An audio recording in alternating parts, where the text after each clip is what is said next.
Momentum, मान लो ये piece of glass है, ठीक है, और ये एक ऑब्जेक्ट है, इसको मैंने ऐसे छोड़ा तो कुछ हुआ, इसको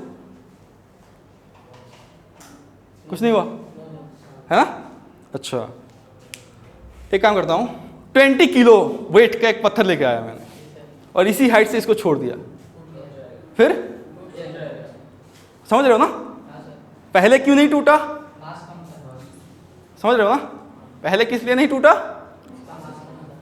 तो फील आ रहा है ना, मास एक ऑब्जेक्ट है जो काम करता है। चलो फिर से, मान लो मेरे पास एक पिस्तौल है और लोडेड है, बुलेट है इसके अंदर, एट द सेम टाइम मेरे पास ये वाला ऑब्जेक्ट है, ठीक है। अब मैं क्या कर रहा हूं, इसको लेके ऐसे ऐसे हिट किया, कुछ होगा मेरे हाथ में?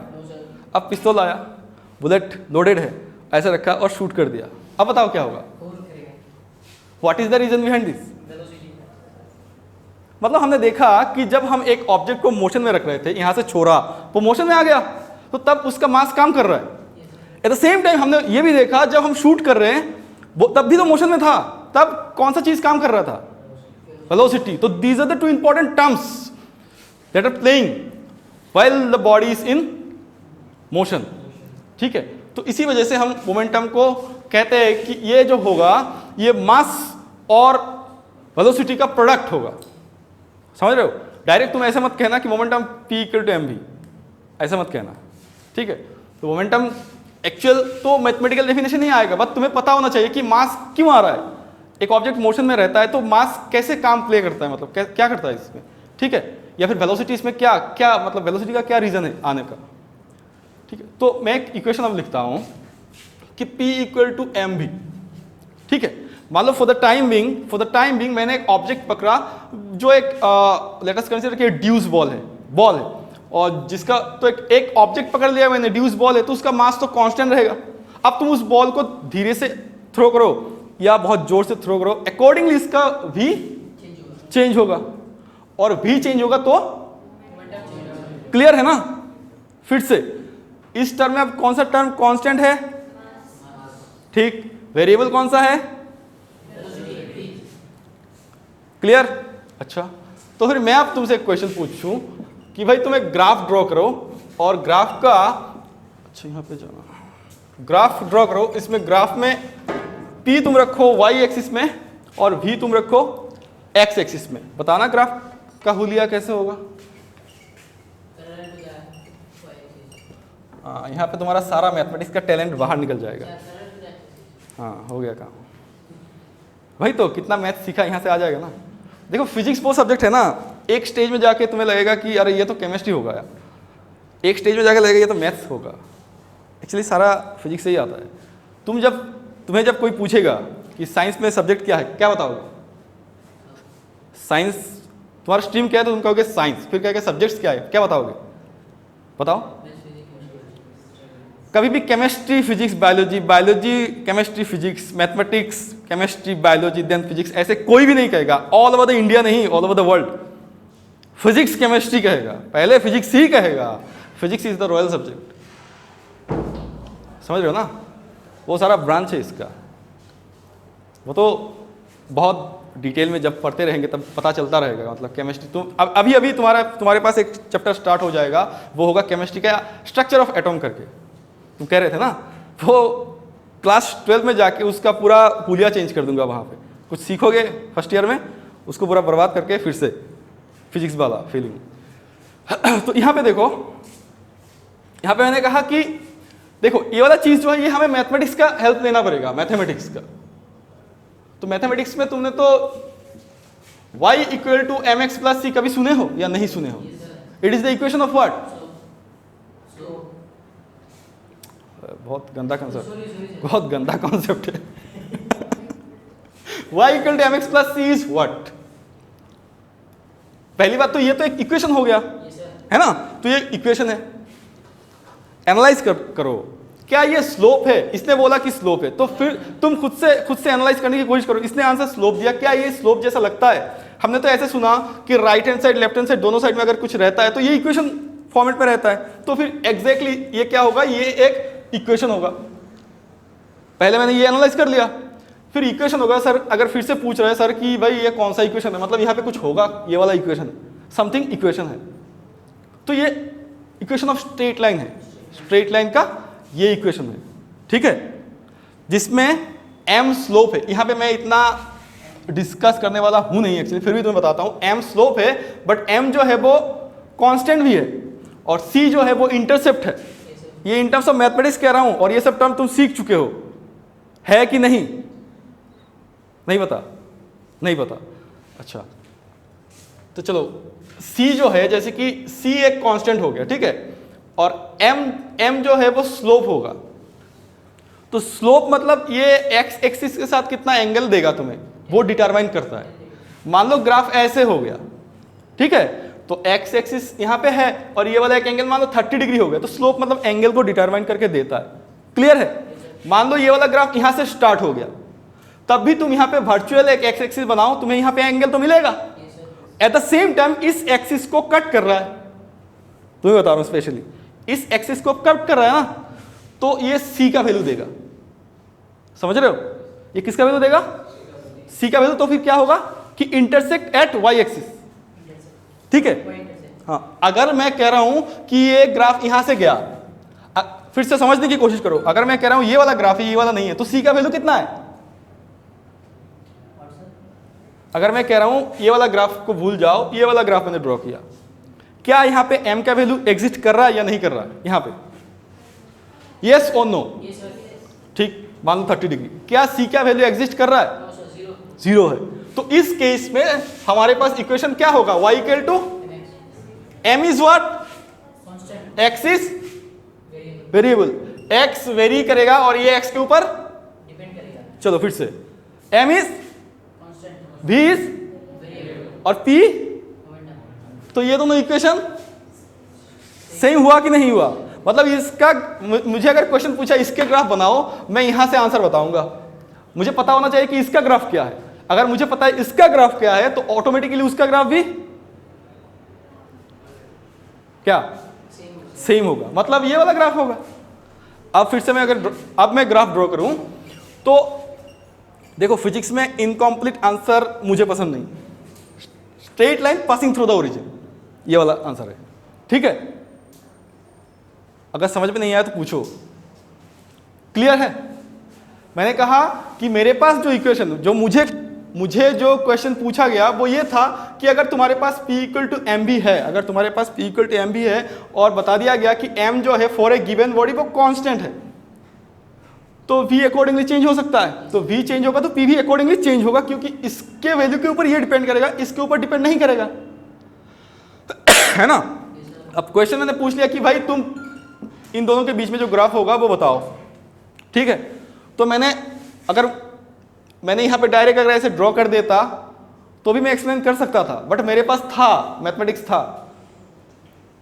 तो यहाँ पे और एक चीज़ मैं बताना चाहता हूँ, जो मैथमेटिक्स टीचर होगा तुम्हें हर वक्त कोई ना कोई प्रॉब्लम का सोल्यूशन करके देगा, वो कभी भी नहीं तुम्हें बताएगा कि इसको कहाँ पे अप्लाई करना है। समझ रहे हो? तो यहाँ पे फर्स्ट ईयर में भी हमें बहुत सारा मैथमेटिक्स ऐसे मिलेगा जो कि सर कराएंगे, सर या मैडम जो भी कराए इनका कोई कसूर नहीं है उनको तो जो तुमने दिया प्रॉब्लम उसका सोल्यूशन उन्होंने दे दिया, बट मैं बताऊंगा कि ये वाला इक्वेशन वहाँ पे फिजिक्स में हम अप्लाई करेंगे, ठीक है। जैसे कि यहाँ के एक एग्जाम्पल था तुम्हारे पास, ये तुमने स्ट्रेट लाइन में यूज़ किया था। अब यहाँ पे अगर c होता तो ये वाला ग्राफ क्या होता? यहाँ से कहीं से स्टार्ट हो जाता। अब बताना, अगर मेरे पास इक्वेशन ये होता y equal to m x minus c, तब ग्राफ का हुलिया कैसा होता बताओ?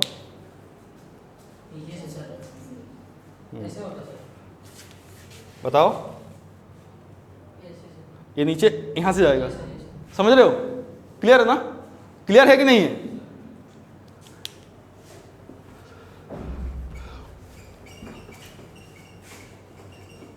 लास्ट लॉ क्या कहता है तो फिर न्यूटन का? हम तो न्यूटन लॉ में थे ना। हाँ, क्या होगा?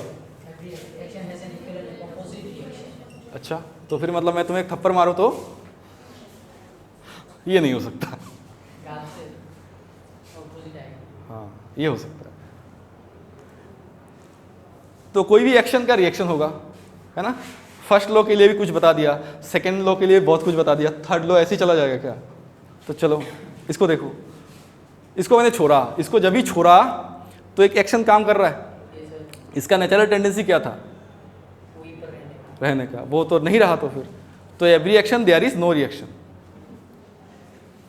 एवरी एक्शन देयर इज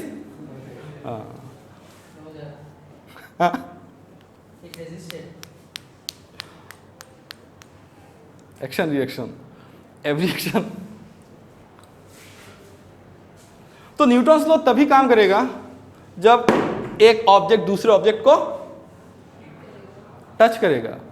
ये Newton's law third law of motion कर रहा है फ्लोर में टच करने के बाद। इसने फ्लोर को फोर्स दिया, फ्लोर ने इसको, मैंने इसको थप्पड़ मारा, तो यहां से मेरे हाथ में जो लगा वो रिएक्शन था। हवा में होगा, जैसे कि मैं कह रहा हूं ना, हवा देखो, हवा अगर एक बर्ड है, ड्राइंग पे ध्यान मत दो भावनाओं को समझो, तो ये अगर एक बर्ड है तो वो हवा में अगर उड़ रहा है ना, तो क्या वहां पे Newton's third law of motion apply हो रहा है? तो ऑब्वियसली हो रहा है। वो अपने विंग से एयर मॉलिक्यूल को फोर्स एक्सर्ट कर रहा है, एयर मॉलिक्यूल उसको उठा रहा है। क्लियर है? तो ये जो कह रहा है वो भी है, हवा में है, बट इस केस में उतना फोर्स वो नहीं दे पा रहा है। वो कितना जोर से देगी एक बर्ड, समझ रहे हो ना? यहाँ पे इतना वो नहीं है, इफेक्टिव नहीं है, मतलब नेग्लेक्ट करके चलते हैं हम, नेग्लेक्ट। तो एक्चुअली मैं जो स्टार्ट करने वाला हूं चैप्टर, वो होगा चैप्टर, हाँ कैसे पता चला? मतलब वीडियो में वो था, वीडियो में वो था इसलिए है ना? हाँ, चैप्टर 1 2 मतलब कुछ नहीं है, और मतलब नॉट अनइम्पोर्टेंट, मतलब ये सब कराने के टाइम में मैं चैप्टर 1 2 करा लेता हूँ। पता नहीं बहुत सारे लोग चैप्टर 1 में भी 10-12 क्लास निकाल लेते हैं। I don't know what is the reason behind this, but मैं ये कराते कराते चैप्टर 1 2 खत्म हो जाएगा, पता भी नहीं चलेगा। ठीक है, तो ये रीज़न नहीं है। वैसे बहुतों को पता होगा कि उसका है यहाँ पे, जिसका मतलब भाई या दीदी या भैया होगा, पढ़ के गया है यहाँ से, तो उसको भी पता है कि सर जो होगा वो मोशन इन स्ट्रेट लाइन से ही स्टार्ट करेंगे। उसको भी स्टार्ट किया था, तुम्हारे पहले इससे जो बैच है अभी सेकेंड ईयर, उसको भी स्टार्ट किया, और यहाँ पे भी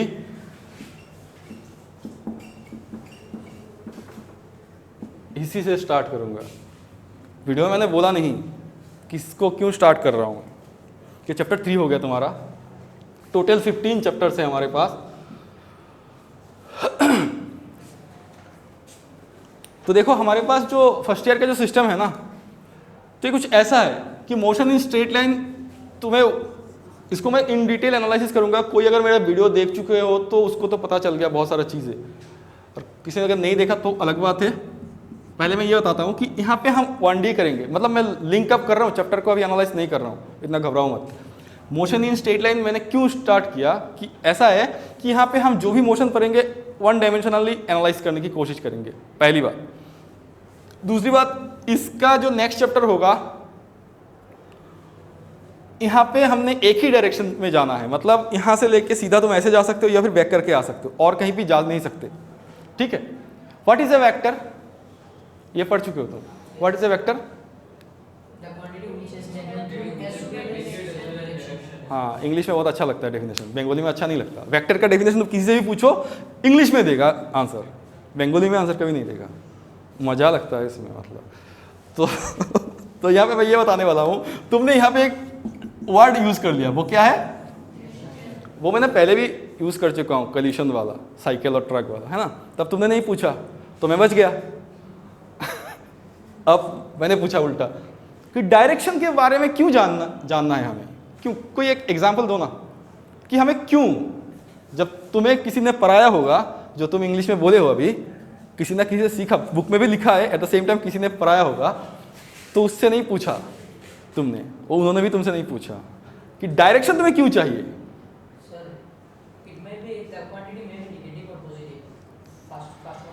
हाँ, तुम एकदम बहुत मतलब जहाँ पे जा रहे हो वहाँ से कुछ आंसर नहीं मिलेगा। पहली बात, एकदम लेमन लैंग्वेज में समझो।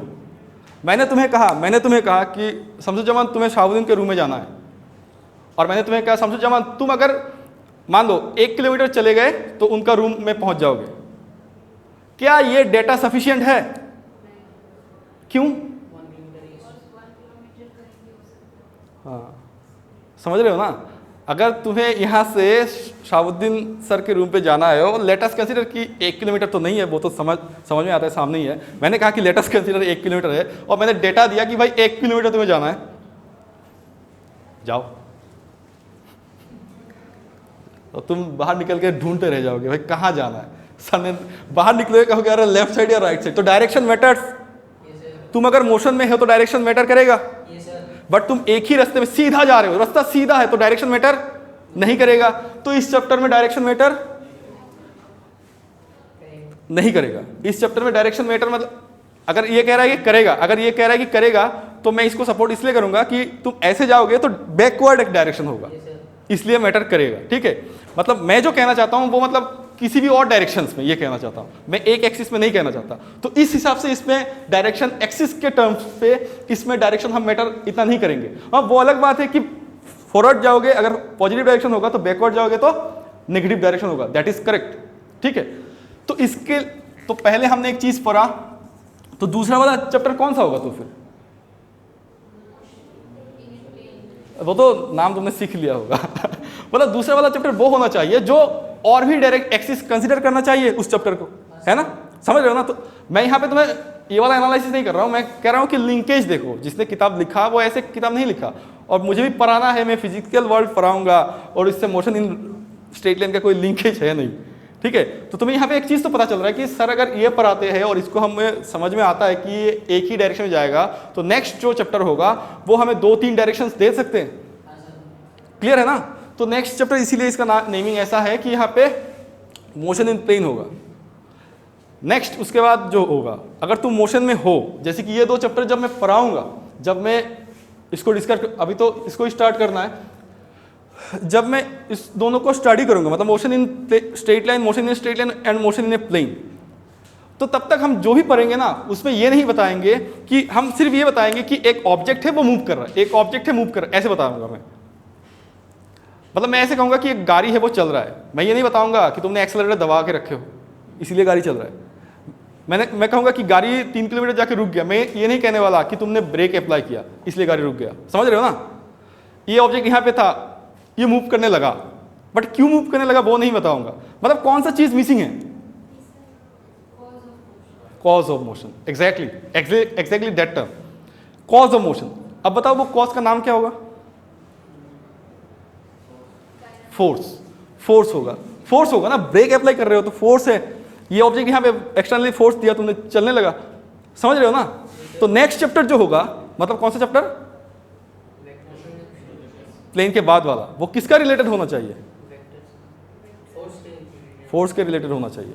फोर्स अभी हमने सीखा था, फोर्स का डेफिनेशन कहाँ से आया था? अभी हमने सीखा था, मैंने फोर्स का डेफिनेशन बताया। कौन सा चीज एनालाइज करने के टाइम पे मैंने फोर्स का डेफिनेशन बताया था?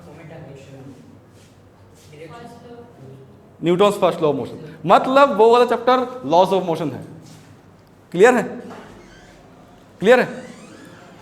तो लिंक्ड अप है। तो अभी तक जो ये जो मोशन है, मतलब motion in a straight line, motion in a plane, laws of motion, ये सारा कौन सा रिलेटेड है? मोशन रिलेटेड है। ठीक है, इन 2 चैप्टर में हम कॉज ऑफ मोशन को कंसीडर नहीं करेंगे। तो that branch of science which is not considering the cause of motion is known as kinematics. तो ये वाला चैप्टर जो है काइनेमेटिक्स होगा। डायनामिक्स क्या होगा तो फिर कंसीडर कर लेंगे वहां पे। ठीक है, तो इससे शुरू करने से पहले और भी कुछ कहना चाहता हूं मैं। तो मेरा जो चैप्टर सॉल्व करने का तरीका होगा, अगर मैं चैप्टर सॉल्व करने का तरीका मैं अगर ऐसे रखूं, आई होप कि मैं ऐसे जा पाऊं। अभी तो मैं तुम्हें एक प्लान बता रहा हूं, तो आई होप कि with the passage of time अगर मुझे ज़्यादा क्लास मिले तो मैं इस हिसाब से जाऊंगा। और कोई अगर मेरे साथ और भी होगा, क्लास करेगा फिजिक्स में तो रैंडमली अगर उन्होंने कोई चैप्टर सिलेक्शन कर लिया, that is another matter. But अगर मुझे मिलता है कुछ सफिशिएंट टाइम, तो मैं तुम्हें ये बताना चाहता हूं कि जैसे कि मैंने ये तीनों चैप्टर को कंसेक्यूटिव बताया कि कैसे इंटर रिलेटेड है। ठीक है, उसके बाद मेरा थीम हो जाएगा ना मोशन। अगर ये चैप्टर मैं तीनों करवा लेता हूं, motion in straight line, motion in plane और Newton's laws of motion chapter का नाम है, तो उसके बाद मेरा थीम हो जाएगा मोशन। और मैं मोशन को रखते हुए मैं चला जाऊंगा रोटेशनल मोशन में, मोशन को रखते हुए मैं चला जाऊंगा लिक्विड इन मोशन हाइड्रोडायनामिक्स में, मोशन को रखते हुए मैं चला जाऊंगा ऑसिलेटरी मोशन चैप्टर 14, मोशन को रखते हुए मैं चला जाऊंगा वेव मोशन चैप्टर 15। इतना कराते कराते तो फर्स्ट ईयर खत्म हो जाता है वैसे। समझ रहे हो? तो ये एनालिसिस था कि कैसे जाना है।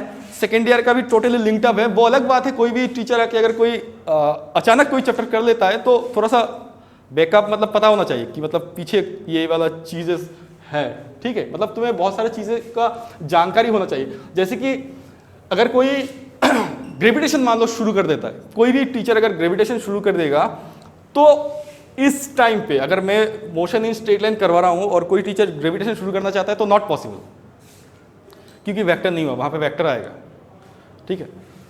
तो चलो हम इसी से शुरू करते हैं। मोशन क्या है?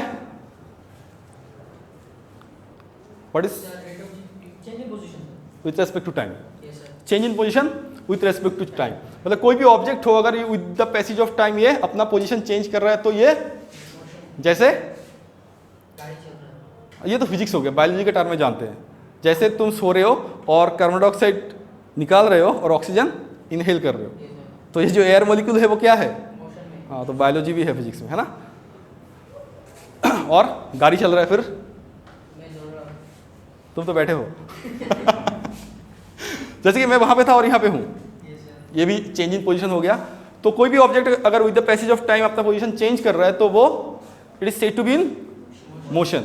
तो मोशन का बहुत सारा डिफरेंट टाइप्स ऑफ मोशन हो सकता है, बहुत सारा डिफरेंट टाइप्स ऑफ मोशन हो सकता है। जैसे कि अभी अभी मैंने कुछ टाइप्स बताया, बताओ। हाँ, वाइब्रेशन, मतलब ऑसिलेटर को हम वाइब्रेशन भी कह सकते हैं, ठीक है। समझ रहे हो ना क्या क्या कहा इसने? क्लियर है? तो वो सब तो अपने अपना चैप्टर्स में है, उसको तो उसी चैप्टर में डिटेल में एनालिसिस करना है, तो यहाँ पे ये सब नहीं सीखेंगे, ठीक है। कोई भी ऑब्जेक्ट अगर मोशन में है, मान लो एक कार है जो कि मोशन में है और ये वाला कार जो है वो बदरपुर टू गुवाहाटी चला गया, ठीक है। अब तुम एक चीज बताओ मुझे, कार का जो length, in terms of length मैं बात कर रहा हूं, कार का जो लेंथ है वो कितना होगा? एक अप्रोक्सीमेट आइडिया दो। मान लो एक मारुति 800 है, मान लो, लेट अस कंसीडर, और उस मारुति 800 कहां से कहां गया? वो बदरपुर टू गुवाहाटी। और मैंने क्या पूछा क्वेश्चन? कार का लेंथ कितना है? अप्रोक्सीमेटली बताओ। 5 मीटर। 5 मीटर बहुत ज़्यादा होगा। 2 मीटर्स ऐसा कुछ होगा, मान लो 3 मीटर्स, मान लो, लेट अस कंसीडर 3 मीटर, है ना। 1 मीटर समझते हो ना, कपड़ा तो खरीदते हो शायद, हाँ। और जो डिस्टेंस उसने कवर किया वो कितना है? डिस्टेंस कवर किया मतलब कहां से कहां गया? अच्छा, कितना होगा डिस्टेंस? हाँ, फिर भी एक रफ आइडिया तो है। मान लो 400 किलोमीटर, ठीक है। अब सुनो, इसके कंपैरिजन में ये बहुत छोटा है। ये भी एक तरीका है, मतलब खुद गलत बताओ और दूसरों से भी ऐसा मतलब करवाओ। इसके कंपैरिजन में ये बहुत बड़ा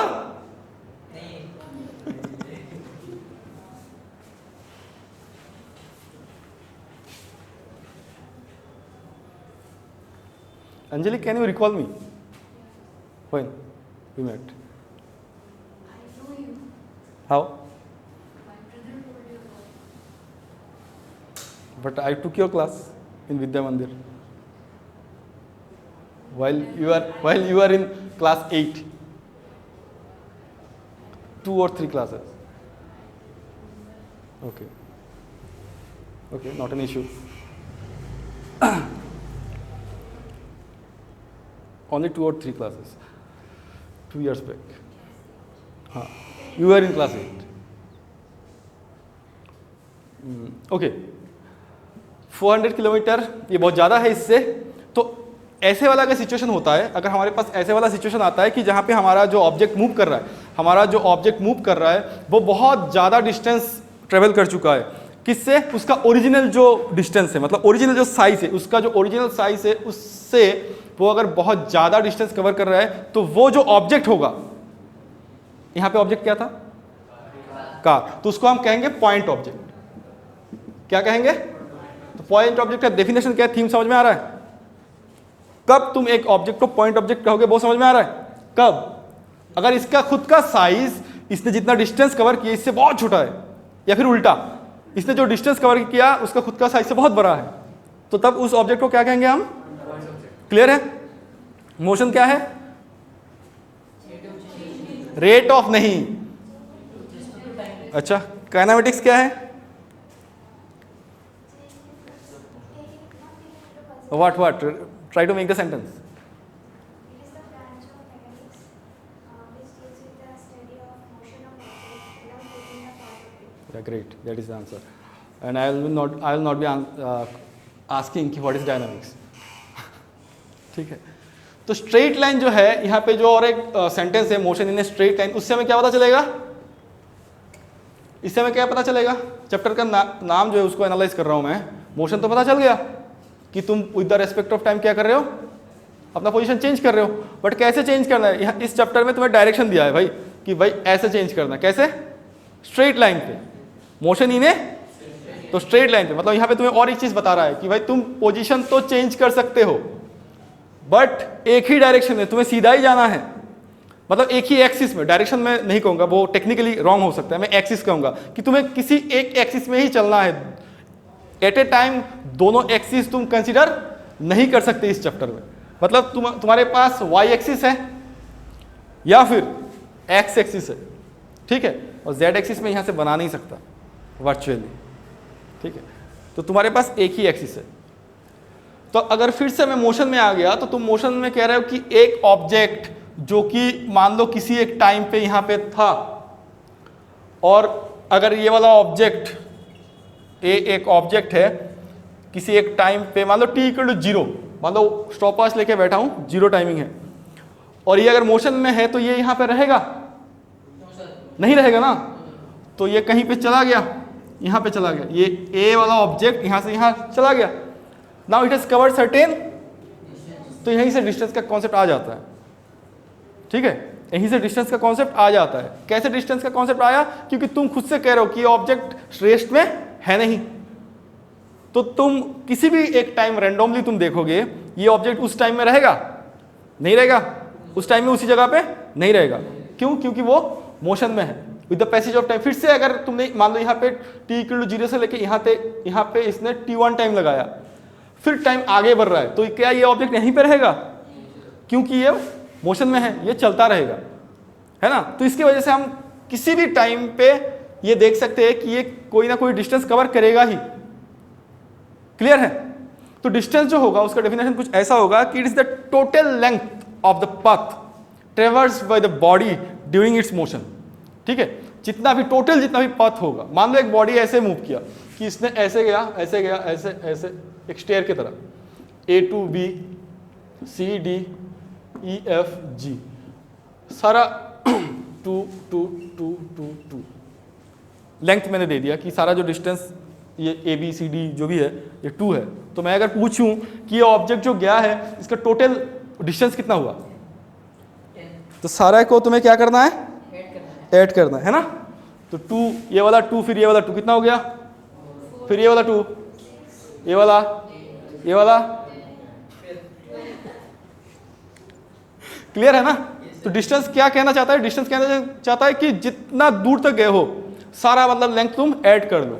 ठीक है, जैसे कि तुम्हें और एक दूं ऐसा, वो मैं वीडियो में भी बता चुका हूं कि एक ऑब्जेक्ट यहां पे था ए पॉइंट पे और ये गोल घूम गया. तो गोल घूम गया तो ये एक सर्कुलर पाथ में घूम गया. तो सर्कुलर पाथ में घूम गया होगा तो इसका एक सर्कल का रेडियस होता होगा. अब तुम एक गलत आंसर दोगे. ठीक है, what is the area of a circle? हाँ तो दे दिया आंसर, इसने गलत दे दिया. इसने सोचा हाँ what is the area of a circle, मैंने कहा हाँ, तो वो भी गलत है. क्या मैंने ये मेंशन किया कि वो जो सर्कल है उसका रेडियस r है? क्या मैंने ये मेंशन किया? क्या मैंने कहा कि let us consider r be the radius of the circle? अब बताओ कि उस हाँ, तो ये नहीं सिखाया, नहीं सिखाएगा अभी. ठीक है ना, तो ये करेक्शन करना है. मैंने बताया तुम्हें r रेडियस, अगर इसका रेडियस a होता, अगर इसका रेडियस a होता तो आंसर क्या? हाँ, तो ये तो r को तो मतलब अपना मतलब तुमने कैसे सोचा कि ये r होगा? बताया नहीं ना तुमने. तुम्हारा आंसर सही हो जाता, तुम मुझे कह देते कि सर ये r जो होगा रेडियस होगा. तो अगर मुझे कह, बट तुम ऐसे ही कहोगे, तुम लोगों का आंसर ऐसे ही होगा कि pi r square. Area of a circle pi r square, किसने बताया आर रेडियस है, चलो छोड़ो इसको। अब मैं कह रहा हूं कि ये अगर यहाँ से ऐसे घूम गया और ये अगर रेडियस आर है तो इसका